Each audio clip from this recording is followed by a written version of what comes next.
വിവിധ സംസ്ഥാനങ്ങളിൽ ബി.ജെ.പിയുടെ പുതിയ അധ്യക്ഷന്മാരെ ജനുവരി 15 മുമ്പ് തിരഞ്ഞെടുക്കുമെന്ന റിപ്പോർട്ടുകൾ പുറത്തുവരുമ്പോൾ എല്ലാവരുടെയും കണ്ണുകൾ കേരളത്തിൽ ശോഭാ സുരേന്ദ്രനിലേക്കാണ്. ബി.ജെ.പിക്കുള്ളിൽ മാത്രമല്ല യു.ഡി.എഫിലും എൽ.ഡി.എഫിലും ശോഭ ബി.ജെ.പി അധ്യക്ഷയായി വന്നാൽ കളി മാറുമെന്ന് അവർക്കൊക്കെ നന്നായിട്ടറിയാം. പ്രത്യേകിച്ചും CPM-ന് പിണറായിയെ മാത്രമല്ല വീണയെയും പൂട്ടുമെന്ന് ശബ്ദം ചെയ്തുകൊണ്ടാണ് ശോഭ അംഗക്കച്ച ചുറ്റുന്നത്. ബി.ജെ.പി ദേശീയ അധ്യക്ഷനെയും സംസ്ഥാന അധ്യക്ഷന്മാരെയും ദേശീയ കൗൺസിൽ ഭാരവാഹികളെയും തിരഞ്ഞെടുക്കുന്നതിനുള്ള ബി.ജെ.പി സംഘടനാ തിരഞ്ഞെടുപ്പ് നടപടിക്രമം പുരോഗമിക്കുകയാണ് എന്ന് കേന്ദ്ര നേതാക്കളാണ് വ്യക്തമാക്കിയിരിക്കുന്നത്. ജനുവരി അവസാനത്തോടെ നടപടിക്രമങ്ങൾ പൂർത്തിയാക്കാനാണത്രേ തീരുമാനം. സംസ്ഥാന അധ്യക്ഷന്മാരുടെ തിരഞ്ഞെടുപ്പിന് മേൽനോട്ടം വഹിക്കാൻ നേതാക്കളെ ബി.ജെ.പി നേതൃത്വം നിശ്ചയിച്ചിട്ടുണ്ട്. കേരളത്തിന്റെ ചുമതല കേന്ദ്രമന്ത്രി പ്രഹ്ലാദ് ജോഷിക്കാണ്. കേന്ദ്രമന്ത്രി ജോർജ് കുര്യന് മേഘാലയയുടെയും മുൻ കേന്ദ്രമന്ത്രി വി മുരളീധരന് നാഗാലാൻഡിന്റെയും ചുമതലയുണ്ട്. ലക്ഷദ്വീപിൽ പൊൻ രാധാകൃഷ്ണനാണ് മേൽനോട്ടം വഹിക്കുന്നത്. പാലക്കാട് നിയമസഭാ ഉപതെരഞ്ഞെടുപ്പ് തിരിച്ചടിക്ക് പിന്നാലെ കേരള ബി.ജെ.പി അധ്യക്ഷനെ മാറ്റുമെന്ന റിപ്പോർട്ടുകൾ ഉണ്ടായിരുന്നുവെങ്കിലും കേന്ദ്ര നേതൃത്വം ഇക്കാര്യം തള്ളുകയായിരുന്നു. സുരേന്ദ്രനെതിരെ ഒരു വിഭാഗം നേതാക്കൾ രംഗത്തെത്തുകയും ചെയ്തിരുന്നു. അതേസമയം 5 വർഷം പൂർത്തിയായ ജില്ലാ മണ്ഡലം പ്രസിഡന്റുമാർക്ക് വീണ്ടും മത്സരിക്കാമെന്ന് കേന്ദ്ര നിരീക്ഷക വാനതി ശ്രീനിവാസൻ അറിയിച്ചിരുന്നു. ഇത് സുരേന്ദ്രന് തൽസ്ഥാനത്ത് തുടരാൻ അവസരം നൽകുന്നതാണ് എന്ന എതിർവിഭാഗം ഉന്നയിച്ചതായും റിപ്പോർട്ടുകൾ ഉണ്ടായിരുന്നു. സുരേന്ദ്രന് തുടരാൻ അവസരം ഒരുങ്ങുന്നതിൽ ഒരു വിഭാഗം നേതാക്കൾക്ക് കടുത്ത എതിർപ്പുണ്ട്. കേന്ദ്ര നേതൃത്വം സുരേന്ദ്രന്റെ കൂടെ നിൽക്കുന്നതിൽ ഇവർക്ക് ആശങ്കയുമുണ്ട്. MT രമേശിനെ സംസ്ഥാന അധ്യക്ഷനാക്കാനുള്ള ചർച്ചകൾ നേരത്തെ നടക്കുകയും ചെയ്തിരുന്നു. ഇതിനിടെയാണ് ബി.ജെ.പി ദേശീയ നിർവാഹക സമിതി അംഗവും കേരളത്തിലെ മുതിർന്ന ബി.ജെ.പി നേതാവുമായ ശോഭാ സുരേന്ദ്രൻ കേന്ദ്ര ആഭ്യന്തരമന്ത്രി അമിത്ഷായുമായി കൂടിക്കാഴ്ച നടത്തിയിരിക്കുന്നത്. ശോഭാ സുരേന്ദ്രനെ കേരളത്തിലെ ബി.ജെ.പി അധ്യക്ഷ സ്ഥാനത്തേക്ക് പരിഗണിക്കുന്നുവെന്ന വാർത്തകൾ അടുത്തിടെ ശക്തമായി പ്രചരിച്ചിരുന്നു. ഇതിന് തൊട്ടു പിന്നാലെയാണ് ഇപ്പോൾ ഇതാ ശോഭാ സുരേന്ദ്രൻ അമിത്ഷായുമായി കൂടിക്കാഴ്ച നടത്തിയിരിക്കുന്നത്.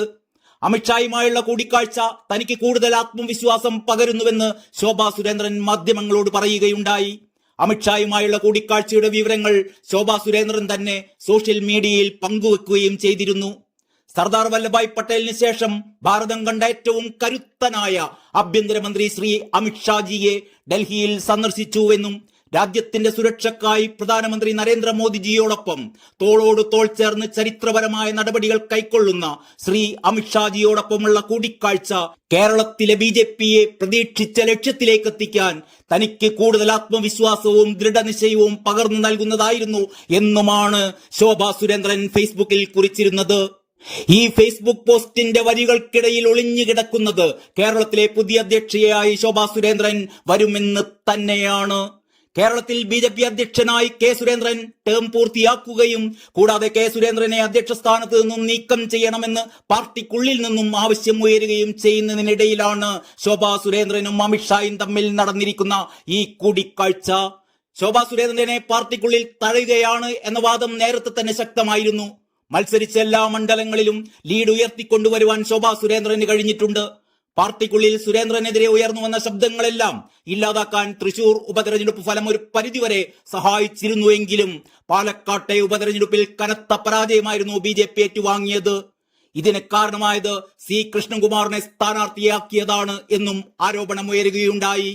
പാലക്കാട് മത്സരിച്ചിരുന്നത് ശോഭാ സുരേന്ദ്രനായിരുന്നുവെങ്കിൽ വിജയം ഉറപ്പായിരുന്നേനെ എന്ന് ചിന്തിക്കുന്നവരാണ് പാർട്ടിയിൽ ഗ്രൂപ്പുകൾക്കതീതമായി എല്ലാവരും തന്നെ. ഈ സാഹചര്യത്തിൽ ശോഭയ്ക്ക് തന്നെ നറുക്കു വീഴാനാണ് സാധ്യത. അടുത്ത തെരഞ്ഞെടുപ്പിൽ ബി.ജെ.പി കൂടുതൽ നഗരസഭകളിൽ അധികാരത്തിലെത്തുമെന്ന് ശോഭാ സുരേന്ദ്രൻ ഇക്കഴിഞ്ഞ പാർലമെന്റ് ഉപതെരഞ്ഞെടുപ്പിലേറ്റ പരാജയത്തിന് തൊട്ടു പിന്നാലെ പറഞ്ഞിരുന്നു. തിരുവനന്തപുരം, തൃശൂർ കോർപ്പറേഷനുകൾ കൂടി പാർട്ടി പിടിക്കുമെന്നും ശോഭ പറയുകയുണ്ടായി. പാലക്കാട് നഗരസഭയിൽ ഒരു കൗൺസിലറെങ്കിലും അധികമായി വിജയിപ്പിക്കാനാകുമോ എന്ന് VD സതീശനെ ശോഭ വെല്ലുവിളിക്കുകയും ചെയ്തിരുന്നു. ഇത്രയും ആത്മവിശ്വാസത്തോടെ UDF-നെയും LDF-നെയും വെല്ലുവിളിക്കാൻ ശോഭക്കല്ലാതെ മറ്റാർക്കും ഇന്ന് പാർട്ടിയിൽ നാവു പൊങ്ങില്ല. ഈ സാഹചര്യങ്ങളൊക്കെ വിലയിരുത്തുമ്പോൾ ശോഭക്ക് തന്നെയാവും മുൻതൂക്കം. അതേസമയം രാജീവ് ചന്ദ്രശേഖറിന്റെ പേരും T രമേശിന്റെ പേരുമൊക്കെ ഉയരുന്നുമുണ്ട്. കെ സുരേന്ദ്രനെ തന്നെ വീണ്ടും ഒരു തവണ കൂടി അധ്യക്ഷനായി നിലനിർത്തിയേക്കുമെന്നുള്ള ചിന്താഗതിക്കാരും പാർട്ടിക്കുള്ളിലുണ്ട്. എന്തായാലും കാറ്റ് ശോഭാ സുരേന്ദ്രന്റെ പക്ഷത്തേക്ക് തന്നെയാണ് എന്ന് തന്നെയാണ് ഡൽഹിയിൽ നിന്ന് ലഭിക്കുന്ന റിപ്പോർട്ടുകൾ സൂചിപ്പിക്കുന്നത്.